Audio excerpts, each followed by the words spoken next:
एकादश्यां निराहारो यो भुङ्क्ते द्वादशी दिने शुक्ले वा यदि वा कृष्णे तद्व्रतं वैष्णवं महत्। मत्स्य और भविष्य पुराण में कहा गया है, एकादशी के दिन निराहार रहकर जो द्वादशी को भोजन करते हैं, शुक्ल पक्ष हो अथवा कृष्ण पक्ष, ऐसा व्रत विष्णु को अत्यधिक प्रिय है। ये भगवान के प्रति हमारे प्रेम को बढ़ाने वाला है। और अग्नि पुराण में भी कहा गया है कि एकादशी का भोजन नहीं करना चाहिए। ये व्रत भगवान विष्णु को प्रिय है।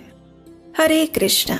एकादशी के दिन व्यक्ति को अपना पूरा समय भगवान श्री कृष्ण की सेवा में लगाना चाहिए और अधिक से अधिक भक्तिमयी सेवाएं करनी चाहिए। श्रील प्रभुपाद कहते हैं कि एकादशी का पालन जीव तत्व के लिए है, क्योंकि वह भौतिक रोगों से ग्रस्त हैं। आदर्श एकादशी का अर्थ है कि एकादशी के दिन हमारी एकादश इंद्रियों को उनके विषय से हटाकर श्री कृष्ण की सेवा में लगाना। अर्थात एकादशी के दिन जल और किसी भी प्रकार का खाद्य पदार्थ ग्रहण नहीं करना और सारे दिन और रात श्री कृष्ण की सेवा में रत रहना, जैसे कि माला जप की संख्या बढ़ा देना, विग्रह की विशेष सेवा करना, एकादशी कथाओं का अधिक श्रवण करना, श्रीमद् भागवतम का अध्ययन करना, भजन कीर्तन करना, हरि कथा श्रवण करना और वैष्णवों की सेवा करना इत्यादि। इससे भगवान श्री कृष्ण अवश्य ही प्रसन्न होते हैं और जो एकादशी का पूर्ण निष्ठा और नियम पूर्वक पालन करते हैं, उसे उनकी शुद्ध भक्ति प्रदान करते हैं। ऐसी ही पवित्र एकादशी तिथि है अश्विन मास के कृष्ण पक्ष में आने वाली इंदिरा एकादशी। पितृपक्ष में आने वाली ये एकादशी मनुष्य के सभी पाप कर्मों को नष्ट कर देती है और उसे सर्वोच्च आध्यात्मिक फल प्रदान करती है। ये एकादशी पितृपक्ष में आती है, इसलिए इस एकादशी का पालन करने वाले व्यक्ति को तो पुण्य फल की प्राप्ति होती ही है, किंतु जिस व्यक्ति के पूर्वजों का किसी कारणवश नरक लोक में पतन हुआ हो, तो भी वो अपने इस एकादशी पुण्य फल से अपने पितरों को मोक्ष की प्राप्ति दिलवा सकता है। लेकिन एकादशी तिथि के दिन किसी भी व्यक्ति की श्राद्ध क्रिया नहीं करनी चाहिए, क्योंकि एकादशी यदा नित्या श्राद्धम नैमित्तकम भवेत् उपवासम तदा कुर्यात् द्वादश्याम श्राद्धम आचरेत्। यानी स्कंद पुराण में कहा गया है कि एकादशी व्रत नित्य है और श्राद्ध एक नैमित्तिक कार्य है। अतः जो नित्य है उस एकादशी के दिन उपवासी रहकर श्राद्ध का अनुष्ठान अगले दिन द्वादशी पर ही करना चाहिए। लेकिन एकादशी व्रत रखकर उसके पुण्य फल को आप अपने पितरों को अवश्य प्रदान कर सकते हैं। तो चलिए अश्विन मास के कृष्ण पक्ष में आने वाली इस इंदिरा एकादशी के उपलक्ष्य में आज हम गर्ग संहिता से एक पौराणिक कथा का श्रवण करते हैं। ये बात है वृंदावन की,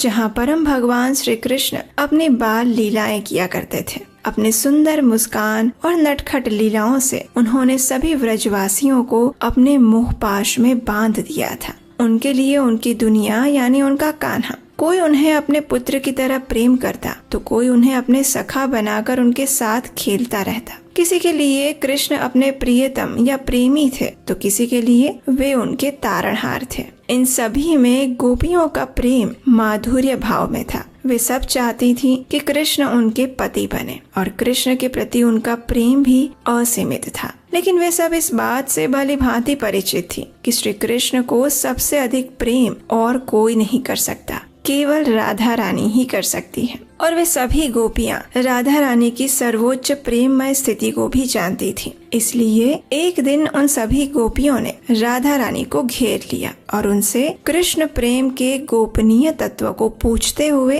कहने लगी। वृषभानो सुते दिव्ये हे राधे कंजलोचने श्री कृष्णस्य प्रसादार्थ वद किंचित व्रतम शुभम।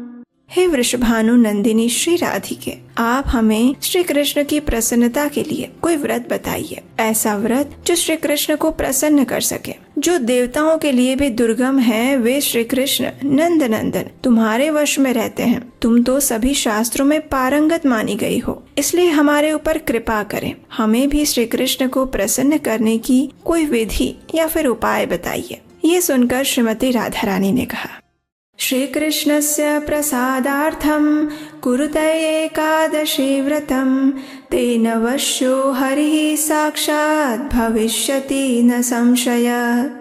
अर्थात श्री कृष्ण की प्रसन्नता के लिए आप सभी मिलकर एकादशी व्रत का अनुष्ठान कीजिए। इससे साक्षात श्री कृष्ण तुम्हारे वश में हो जाएंगे और इसमें कोई संशय नहीं। ये बात सुनकर सभी गोपियों ने कहा, हे राधिके, तुम तो सभी ज्ञान की निधि हो, इसलिए कृपया हमें ये बताओ कि क्या पूर्व काल में ये व्रत किसी और ने भी किया था और इससे उन्हें क्या फल मिला था। तो इसका उत्तर देते हुए राधा रानी कहती हैं, हे गोपियों, सबसे पहले देवताओं ने अपने छीन लिए गए राज्य को पुनः प्राप्त करने हेतु और दैत्यों का संहार करने हेतु इस व्रत का पालन किया था। इसके बाद एक राजा वैशांत थे। किसी कारणवश उनके पूर्वज यमलोक में चले गए थे, इसलिए अपने पितरों का उद्धार करने के लिए इस राजा ने भी इसी एकादशी व्रत का पालन किया था और उसी व्रत के पालन के फल स्वरूप उनके पूर्वजों को परम आध्यात्मिक जगत की प्राप्ति हुई थी। लुम्पक नाम के राजा को उसके ही पाप कर्मों के कारण उसके परिवारजनों ने त्याग दिया था। जब लुम्पक ने एकादशी का व्रत निष्ठा पूर्वक किया तो उसके फल स्वरूप उसे अपना राज्य और परिवार दोनों ही पुनः प्राप्त हो गए। भद्रावती नगरी में पुत्रहीन राजा ने इस व्रत का अनुष्ठान किया था और उसे पुत्र की प्राप्ति हुई थी। इतना ही नहीं, एक ब्राह्मणी को देव कन्याओं ने इस व्रत का फल अर्पित किया तो उसके फल स्वरूप उस ब्राह्मणी को धन धान्य से भरपूर स्वर्ग की प्राप्ति हुई। पुष्पदंती और माल्यवान ये दोनों यक्ष थे, लेकिन कुबेर के श्राप से उन्हें पिशाच योनि मिली थी। जब उन्होंने एकादशी का व्रत किया तो वे अपनी पिशाच योनि से भी मुक्त हो पाए। पूर्व काल में भगवान श्री रामचंद्र ने भी समुद्र पर सेतु बांधने से पूर्व और रावण का वध करने के लिए एकादशी व्रत का अनुष्ठान किया था। प्रलय के अंत में उत्पन्न हुए आंवले के वृक्ष के नीचे बैठकर सभी देवताओं ने एक समय जगत कल्याण हेतु एकादशी व्रत का पालन किया था। पिता की आज्ञा से ऋषि मेधावी ने भी एकादशी का व्रत किया और उसी के परिणाम स्वरूप वे अप्सरा के साथ संपर्क दोष से मुक्त हो पाए। हे गोपियों, ये एकादशी व्रत इतना पुण्य फल प्रदान करने वाला है कि वो बड़े से बड़े पाप के सुमेरु को भी नष्ट कर देता है। एक समय ललित नाम के गंधर्व को इंद्रदेव के श्राप के कारण नरभक्षी राक्षस योनि प्राप्त हुई थी। जब उसने ऋषि के निर्देशन में एकादशी का व्रत किया तो उसे अपना गंधर्व शरीर पुनः प्राप्त हुआ। धुंधुमार आदि राजाओं ने भी एकादशी के पुण्य प्रभाव से ही परम गति को प्राप्त किया था और भगवान शंकर भी ब्रह्म कपाल से इसी एकादशी के माध्यम से मुक्त हो पाए थे। राजा अम्बरीश, राजा रुक्मांगद और राजा हरिश्चंद्र जैसे अनेक महान राजाओं ने एकादशी का व्रत करके भौतिक और आध्यात्मिक जगत में सर्वोच्च स्थान प्राप्त किया था। इसलिए हे गोपियों, एकादशी को संपूर्ण तिथियों की परमेश्वरी समझो। उसकी समानता करने वाली दूसरी कोई भी तिथि नहीं है और इस व्रत के दृढ़ पालन से आप सब भी हमारे प्रिय श्री कृष्ण को अवश्य प्रसन्न कर पाएंगी। इस प्रकार जब गोपियों ने राधा रानी के मुख से एकादशी तिथि की महिमा का श्रवण किया तो वे सब अत्यंत प्रसन्न हुई और उन्होंने भी पूर्ण श्रद्धा और दृढ़ता के साथ इस एकादशी व्रत करने का संकल्प लिया। इन सभी गोपियों द्वारा पूर्ण भक्ति भाव से किए गए इस एकादशी व्रत के अनुष्ठान के परिणाम स्वरूप भगवान श्री कृष्ण उन पर अत्यंत प्रसन्न हुए और उनकी हृदय की इच्छा को पूर्ण करते हुए उन्होंने मार्गशीर्ष मास की पूर्णिमा के दिन इन सभी गोपियों के साथ रास नृत्य किया। तो इस प्रकार एकादशी तिथि अत्यंत पवित्र और सभी व्रतों में श्रेष्ठ है और ये इंदिरा एकादशी भी व्यक्ति को हर प्रकार के भौतिक सुख समृद्धि तो प्रदान करती ही है, लेकिन मृत्यु के बाद वो मनुष्य को परम आध्यात्मिक लोक प्राप्त करने का भी अवसर देती है। इतना ही नहीं, इस एकादशी का श्रद्धा और नियम पूर्वक पालन करने से व्यक्ति अपने पितरों और पूर्वजों के ऋण से भी मुक्त हो सकता है। अगर उनकी जीवात्मा को अन्य शरीर प्राप्त नहीं हुआ है या फिर वे अवांछित योनि में भटक रहे हैं तो उनका उद्धार भी इस एकादशी के पालन द्वारा संभव है। बस करना यही है कि अगर आप अपने पितरों के लिए एकादशी व्रत रखते हैं तो एकादशी का संकल्प लेते समय भगवान के समक्ष हाथ में गंगा जल लेकर भगवान से अपने पितरों के लिए प्रार्थना कीजिए और एकादशी व्रत का सभी नियमों के साथ पालन करने का निश्चय कीजिए।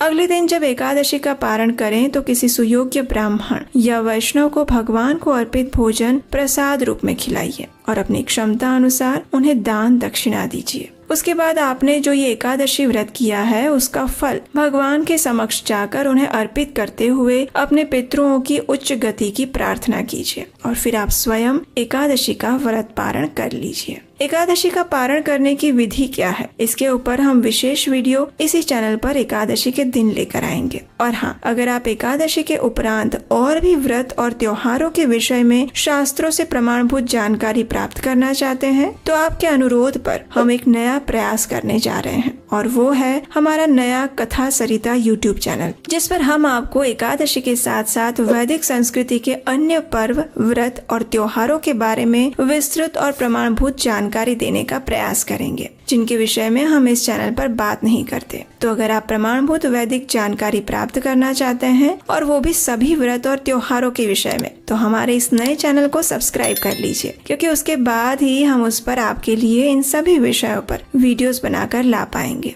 इस चैनल का लिंक नीचे डिस्क्रिप्शन में दिया गया है। और जैसा कि आप जानते हैं, बस कुछ ही दिनों में कार्तिक मास आरंभ होने वाला है, और इस कार्तिक मास में हम आपके लिए एक विशेष कृष्णायन श्रृंखला लेकर आ रहे हैं, जो कि भगवान श्री कृष्ण की बाल लीलाओं पर आधारित प्रमाणभूत एनिमेशन कथाएं हैं। उसकी तैयारी अभी पूरे जोश में हमारी टीम द्वारा चल रही है। उसके अंतिम पड़ाव को अंतिम स्वरूप देने में और इस प्रोजेक्ट को पूर्ण करके आपके समक्ष जल्द से जल्द लाने में अगर आप अपना कुछ योगदान देना चाहते हैं तो स्क्रीन पर दिए गए नंबर पर आप हमें इसके लिए भी आर्थिक सहयोग भेज सकते हैं। आपके सहयोग से ही हम इस प्रोजेक्ट को बना पाए हैं, और आपके सहयोग के बिना हम इसे पूर्ण भी नहीं कर पाएंगे। तो चलिए हमारे साथ आप भी तैयार हो जाइए इस अश्विन मास के कृष्ण पक्ष की इंदिरा एकादशी का पूर्ण निष्ठा और श्रद्धा पूर्वक पालन करने के लिए, जिसके फल स्वरूप आप अपने पूर्वज और पितरों को मुक्ति प्रदान करवा सकते हैं और भगवान श्री कृष्ण की भक्ति भी दिला सकते हैं।